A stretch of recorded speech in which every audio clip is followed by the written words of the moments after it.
Well, Manosphere original Tanner Guzy, his wife is divorcing him. I couldn't believe it. I heard the news. I couldn't believe it. I looked it up on Twitter, X, whatever. Wife is divorcing him. Tanner Guzy, you guys remember, let me share my screen here. Tanner in the Manosphere, he is a style expert from the Manosphere, what to wear for an event, doing TED Talk on should a man care about his clothes, 6 factors of style, just really good stuff. Here he is with George Bruno talking about style again. He talked about what in the 21 convention, the Manosphere stuff, the 3 archetypes of masculine style. This is really good stuff. Really, every man should know this stuff. I'm enriched by his work that he's done here, this body of work that he has. Here he is with Rich Cooper and Rollo Tomasi, some of the originals there, Manosphere, Red Pill, whatever kind of guys. And then he gives a speech then about, but I remember though, a couple of years ago, he gave him and his wife, they were at the 21 convention, and they gave a speech about how to build a high functioning marriage in a degenerate age. And I thought, well, wait a minute. Now they're getting divorced. This video is 2 years old, so I'm assuming that it was posted 2 years ago. On his Twitter feed, he said that he'd been fighting for his marriage for 2 years, and now it's coming to an end. His wife is divorcing him. They are devout Mormons. She is pregnant with their 7th child. So I wanted to take another look at this video, and I wanted to see what is the advice and what went wrong here, because this video was put out 2 years ago, and on X he said he's been fighting for his marriage for 2 years. So it's like, so this would have started having issues maybe when they even did this video here. Let's go through it though. Now, the first thing that I noticed when they were talking is that Tanner, with the business that he has, and I'm sure he's probably a high earning individual, but with the business that he has, he works from home and he's with his family, his large family. They're going to have 7 kids.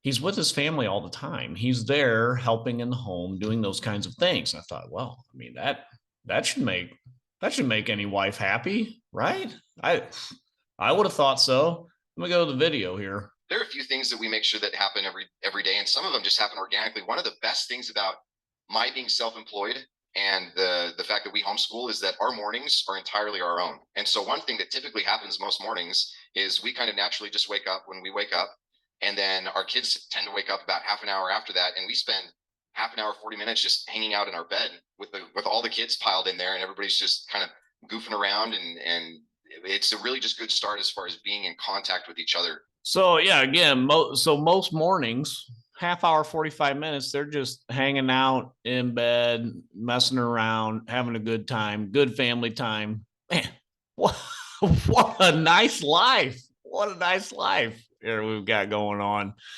Then he says something else, and I thought, man, this sounds great. Sounds really good. But also for us as a couple, it's so important that we are done with them by 8 o'clock so that we get a couple of hours that it's just the two of us, so that we can interact. And sometimes that's just sitting out on the front porch, and we may be sitting next to each other scrolling through our Twitter feeds just right by each other, and that's all the interaction we get. Or there's a bunch of different things that may end up happening, but for us to be able to have that time together is crucial. Here's what he said: on a normal everyday night, kids are in bed at 8, so that they have 2 hours to spend together, just husband wife time, hanging out. I thought, man, 2 hours. Wow. Every night. Well, I'd be lucky to spend 20 minutes with my wife every night. Like 2 hours every night. And this woman, mama's still not happy. Whoa, what is going on? I mean, this guy, he's a good guy. 2 hours every night, every morning, half hour, 45 minutes, just messing around with the kids, hanging out, before they get the day going. This guy's a good father, really good father. What is happening here? They're going to talk about arguments now, how they work through the arguments, things like that. You got to do that as a married couple. And it's extremely painful, and I lash out, and it's very difficult. But the way that we see it through every time is he doesn't back down. He does not back down on what I need to hear. But after, like metaphorically striking the biggest blow, He's very gentle and understanding and very, I'm here to work with you through it. And that's how it usually gets resolved. It's never me saying, oh, you're totally right, I'm sorry. It's me being able to say, okay, I see it and I trust you to help me get through it without you losing any love for me, any affection for me. Oh man, that sounds so nice. So she says, hey, sometimes I lash out, blah, blah, blah. And Tanner, being a good husband, he tells her, you know, listen, this is wrong, blah, blah. And he works through it gently with her. Well, that sounds like a good guy to me. I mean, this is her telling you what's happening. That sounds pretty good. I don't see. Now, here's something. Now, they are devout Mormons here, very devout Mormons, large family, probably about as traditional as you can get, homeschool. Even the husband's in the home. Tanner's there because he has a side, or not a side business, he has an online business and whatever. Well, how much more traditional could you get? And she even says their church really helps support. Let's go. My wife and his mother has been very supportive of me wanting to be a mom. As far as kind of a broader scope, the church and the community we grew up in and we're a part of now is absolutely a huge support for women. We have the largest women's organization. We have networks in place. There is kind of this automatic system of no matter where you move, you have women to reach out to. Boy, that's a red flag for me. So she, with 7 children, is divorcing pretty high value man here who is with her every day, with the kids every morning, the average morning with them, spends 2 hours at night with her hanging out. She has the support group of the LDS with her, Latter-day Saints, you know, whatever, very religious. This is the best women's network. What is this women's network telling her? Like, what? Did this help out the marriage? It doesn't look like going on 7 kids and you're still divorcing your husband. What? Now, she does say that Tanner, good guy, gave her everything she needs. He gives her everything she needs in the speech. The kind of wife and mother I am without Tanner. I remember when my oldest was 6 months old, I was still in that zombie newborn phase and I was just surviving. And again, he had tried to be gentle, but he had to strike the blow of, you are not thriving. You are just surviving and we can't live like this. And then he didn't just step back and say, figure it out. He has provided everything I need to be a good mom and a better wife. And I find so much support from him as well. So much reinforcement. Oh, and there's a nice smile. So much support. Well, I guess not. I mean, man, you got a great guy and divorcing him. Like, you're pregnant with the 7th child. You're out of here. Like, what? What on earth?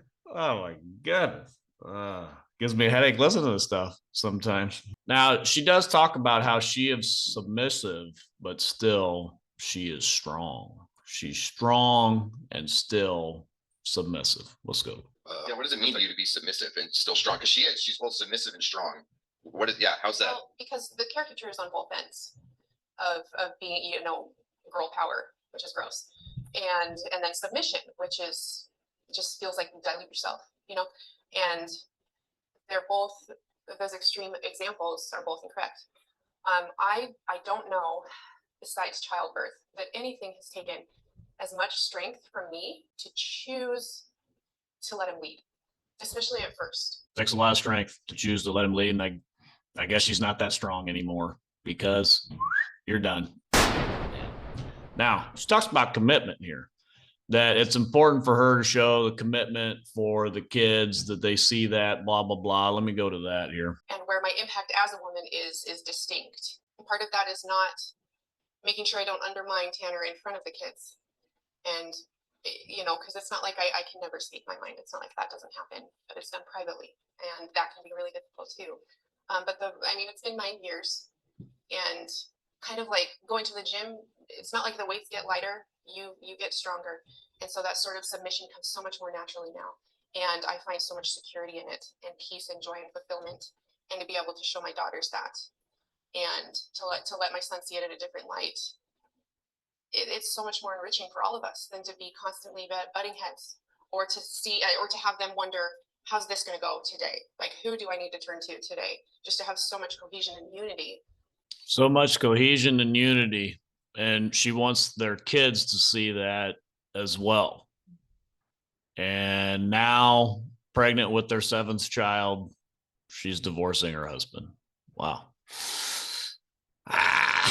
What? I don't know. Hey, give me a comment here. Yeah, like, subscribe, give me a comment. What do you guys think about that? Like, this just blows me away. This just blows me away. What's going on here? Now, got a couple more things. There's a guy that asked questions about the sex life after having kids. And I thought, oh my goodness, dude.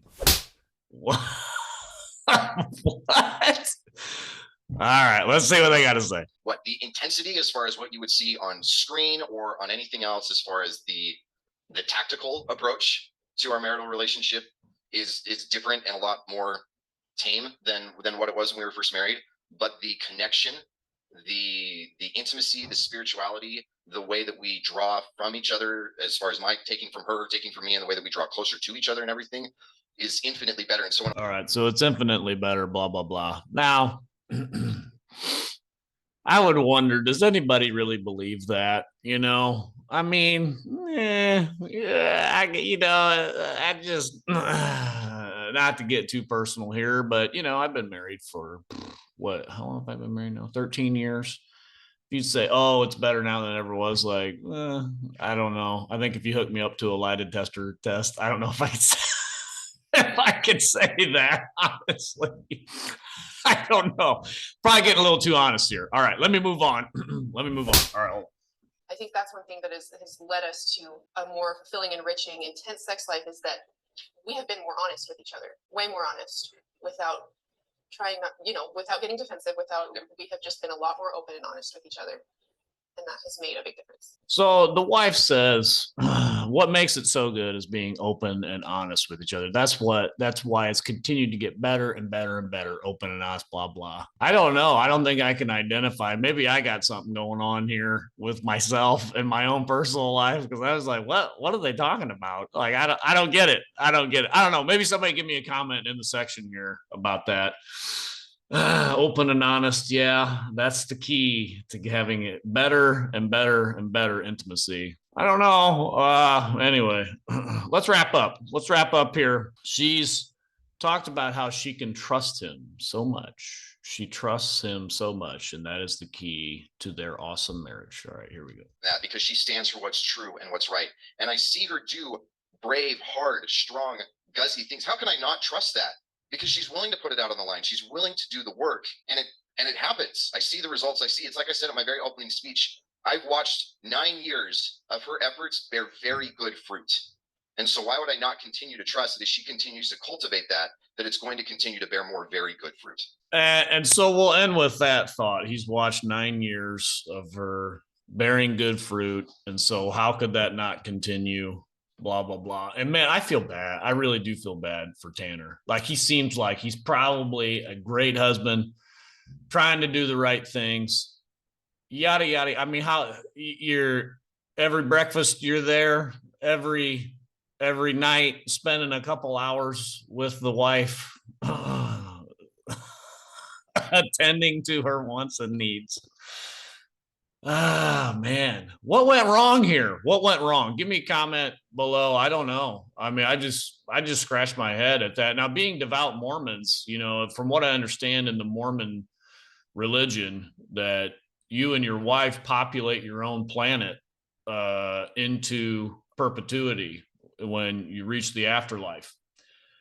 And so I don't know how that works with divorce then. If you get divorced, what happens with that? I don't know. I haven't read the teachings of Joseph Smith or whatever to really understand if there's a divorce, what happens. But I think it's a very big deal. It's a very big deal if you get divorced in the Mormon church. And she says she has the best women's network in America. They're bar none. They have the best women's network, and yet breaking it off. I don't know. This is bad stuff. This is bad stuff. But I do know something that's good. That even with that, Christ is winning. He is building his church, and the gates of hell will not prevail against it. Until next time, this is the Post Millennial Man